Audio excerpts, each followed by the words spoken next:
আসবে কি না আসবে সেটা পরের ব্যাপার। ট্রিটমেন্ট হয়েছে কি হয় নাই সেটার উপর ভিত্তি করে কস্ট নেওয়া উচিত। আমার বাচ্চা যদি এইখানে, আমার বাচ্চা না, আমার ছোট ভাই বোন যদি এইখানে মাথা ফেটে যাওয়ার কারণে যদি আসে, মাথা ফেটে যাওয়ার কারণে আসলো, ইমার্জেন্সিতে গেল, যদি এই সেলাইটা যদি না দিয়ে দেয়, আমাদের কাছে ভিডিও আছে, আমাদের ছাত্রদের দুইজন আসছিল, দুইজন আসছে, বাবা মেয়ের বাবা আসছে, মেয়ে ছোট্ট মনে হয় 3 না 4 বছর বয়সী, ঠিক আছে 3 না 4 বছর বয়সী, আমাদের মধ্য থেকে দুইজন গেছে। দুইজন যাওয়ার পর এনারা বলতেছেন যে আমাদের 4000 টাকা যদি না দেওয়া হয় তাহলে আমরা বাচ্চার গায়ে হাত দিব না, বা পেশেন্টের গায়ে হাত দিব না, অর্থাৎ মানে আমরা চিকিৎসা করব না, আপনারা পারলে অন্য জায়গায় নিয়ে যান, কমে যদি করাতে পারেন কিনা। আমার প্রশ্ন এখানে সকল ছাত্র জনতার পক্ষ থেকে প্রশ্ন হচ্ছে যে যদি ট্রিটমেন্ট আপনারা ঠিকমতো নাই দেন, আপনারা কস্টটা কোনভাবে, কী কারণে আপনারা কষ্টের কথা বলছেন, প্রথম কথা। দ্বিতীয় কথা, কস্ট যাই হোক না কেন, 4000, 5000, 3000 সেটা পরের ব্যাপার, ট্রিটমেন্টটা চালু করতো, ট্রিটমেন্টটা হয়তো পেশেন্টকে তারা নিজেদের অবজারভেশনে রাখা বাচ্চার বাবাকে বলতো যতক্ষণ পর্যন্ত আপনি টাকা না দিচ্ছেন ততক্ষণ পর্যন্ত পেশেন্ট আমাদের কাছে থাকুক, আপনি টাকা যে কোনোভাবে ম্যানেজ করেন। একজন বাচ্চার বাবা নিশ্চয়ই তার সন্তানকে হসপিটালে সারা রাত রাখবেন না। আমার কাছে এখন 2000 টাকা আছে, ট্রিটমেন্ট যদি 4000 টাকা হয় আর 2000 টাকা আমি আমার বন্ধু বান্ধব, ব্যবসা বাণিজ্য যেখান থেকে পারি আমি ম্যানেজ করে আসে দিব, আমার কাছে নাই দেখে বিদায় আমি এখানে দিতে পারি নাই। যখন টাকা দিতে পারে নাই তখন স্টুডেন্ট সহ, বাচ্চার বাবা সহ, পেশেন্ট সহ এখান থেকে বের করে দিছে।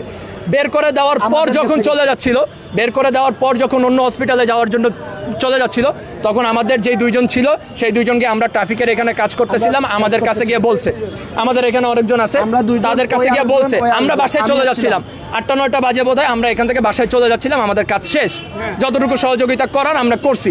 করার পরে আমরা যখন বাসায় চলে যাচ্ছিলাম তখন আমাদের যেই দুইজন প্রতিনিধি ছিল তারা এসে আমাদেরকে এই ঘটনাটা জানায়। জানানোর পর যেন সুচিকিৎসা নিশ্চিত হয় এবং বাচ্চার যাতে কোনো ধরনের ক্ষতি না হয় সেইটা নিশ্চিত করার জন্য এখানে আমরা যতজন ছাত্র জনতা আছি ততজন আসছি। আইডি কার্ড ছাড়া এখানে প্রথমত কেউ প্রবেশ করে নাই।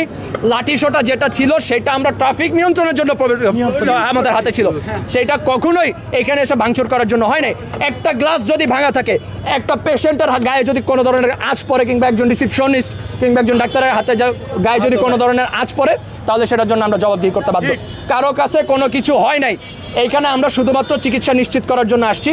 এবং 2-1 জায়গায় আমরা ঘটনা শুনছি এইখানে অতিরিক্ত পরিমাণ চার্জ নেওয়া হচ্ছে, যেই কাজটা করলে চার্জ খুব কমে নেওয়া যেতে পারতো, বা ঠিক আছে আমাদের হয়তো বা এই বিষয়ে এক্সপার্টিস নাই, কিন্তু সাধারণত আমি যদি 20-25 হাজার টাকা চাকরি করে থাকি, আমি একজন স্টুডেন্ট মানুষ, আমি যদি টিউশন করায় 5-10 হাজার টাকা ইনকাম করি, আমার যদি চিকিৎসা করতেই এখানে এসে 5000 টাকা 6000 টাকা খরচ হয়ে যায় যে কোনো কারণে হোক, তাহলে সেটা কোনোভাবেই এই স্বাধীন দেশে এটা কাম্য নয়। চিকিৎসা ক্ষেত্র চিকিৎসা একজন মানুষের মৌলিক অধিকার, একজন নাগরিকের মৌলিক অধিকার। এইটারও কষ্ট কমানোর জন্য আমরা ছাত্র জনতা বিপুলভাবে প্রত্যেকটা হসপিটালের মধ্যে আমরা যাব, আমরা এটা নিশ্চিত করার চেষ্টা করব যেন সাধারণ মানুষ, আমাদের নয়, সাধারণ মানুষ যারা আছেন তারা যেন চিকিৎসা নিতে এসে হীনম্মন্যতায় না ভোগেন, তারা যেন এখান থেকে হতাশ হয়ে ফিরে না যান, তাদের যেন এখান থেকে চিকিৎসা না পেয়ে ফিরে যেতে না হয়।